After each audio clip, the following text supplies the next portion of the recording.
పండుగగా మనం విన్నాం, చూశాం. అదే సమయంలో ఎప్పుడైనా సరే పరిపాలన అంటే రామపాలన రావాలి, రాముని పాలన జరగాలని ప్రతి ఒక్కరూ కోరుకుంటారు. ఆ విషయం కూడా మనం గుర్తుపెట్టుకోవాల్సిన అవసరం ఉంది. ఒక ఆదర్శం అంటే తండ్రికి గౌరవం ఇచ్చి ఒక మాట చెప్తే రెండో మాట మాట్లాడకుండా వనవాసం వెళ్ళిన వ్యక్తి శ్రీరామచంద్రుడు అని చెప్పి కూడా నేను మీకు తెలియజేస్తున్నాను. అలాంటి యుగ పురుషుడు యొక్క సీతారామ కళ్యాణం మన ఒంటిమిట్టలో చేయడం, మన అందరం అటెండ్ కావడం, ఇది ఒక అదృష్టంగా నేను భావిస్తున్నాను.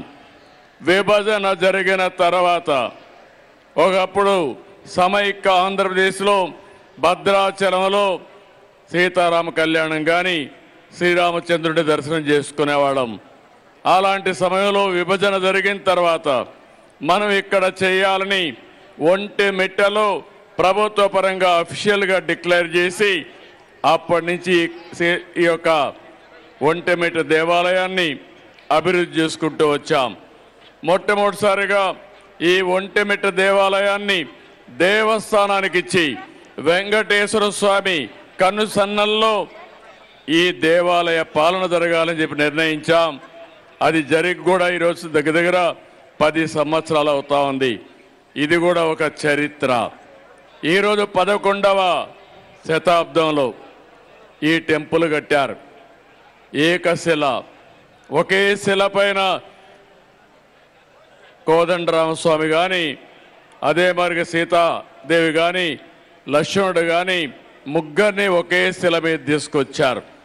ఆ చరిత్ర అయినప్పుడు ఆ సమయంలో ఇలాంటి బ్రహ్మాండమైన దేవాలయాన్ని ఆనాటి వ్యక్తులు నిర్మించే పరిస్థితికి వచ్చారంటే అది కాపాడుకోవడం మనందరి బాధ్యత అని చెప్పి కూడా నేను మీకు తెలియజేస్తున్నా. నేను ఎప్పుడూ ఒకే మాట చెప్పాను. ఈ తిరుమలకు వచ్చినప్పుడు వెంకటేశ్వర స్వామి సన్నిధికి వస్తే ఒక్క ఏడుకొండల వాడి యొక్క ప్రార్థన తప్ప ఏమీ ఉండకూడదని ఎప్పుడూ చెప్పేవాడిని. ఇప్పుడు మనం ఒకసారి చూస్తే ఏదైతే తిరుపతిలో బయలుదేరితే నేరుగా ఒంటిమిట్టకొచ్చి పక్కనే అన్నమయ్య కీర్తనలు కూడా విన్న తర్వాత మళ్ళీ తిరుపతికి పోయే పరిస్థితికి వస్తున్నాం. ఈ యొక్క సర్క్యూట్ని మనం అభివృద్ధి చేసుకోవాల్సిన బాధ్యత ఉంది. ఈ కొండపైన, ఈ కొండల పైన నేను ఎన్నోసార్లు చెప్పాను, ఆయుర్వేద ప్లాంట్లు పెట్టాలని, మెడిసినల్ ప్లాంట్లు పెట్టాలని. ఈ ప్రాంతం అంతా కూడా దేవుని యొక్క నామస్మరణంతో మనం ముందుకు పోతూనే ఆ గాలి కూడా మన ఆరోగ్యాన్ని పెంచేదిగా ఉండాలని చెప్పి ఎన్నోసార్లు కోరుకున్నాను. దానికి ముందుకు వస్తానని చెప్పి కూడా నేను మీకు తెలియజేస్తున్నా.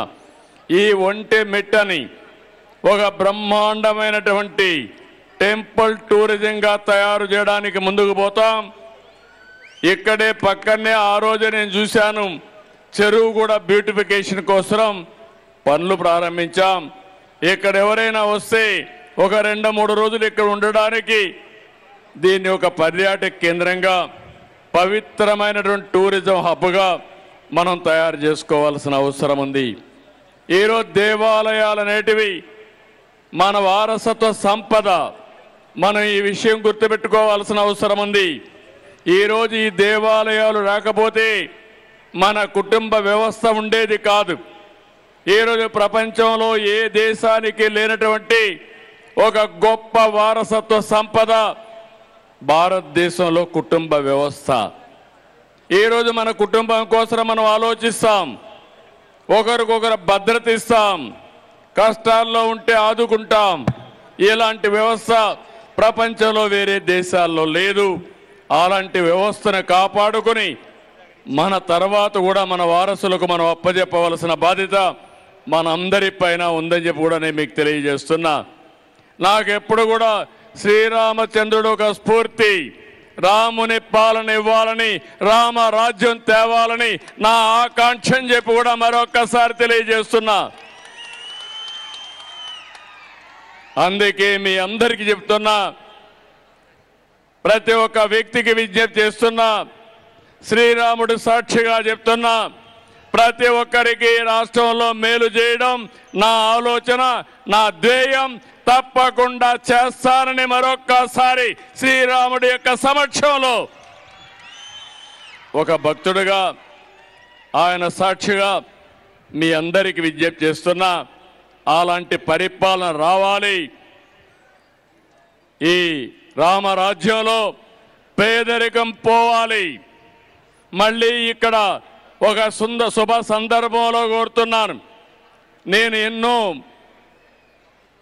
ఇప్పటికి మీరు చూస్తే సంస్కరణలు తీసుకొచ్చాం. భారతదేశం ప్రధానమంత్రి నరేంద్ర మోడీ గారి నాయకత్వంలో 2047కి నెంబర్ 1గా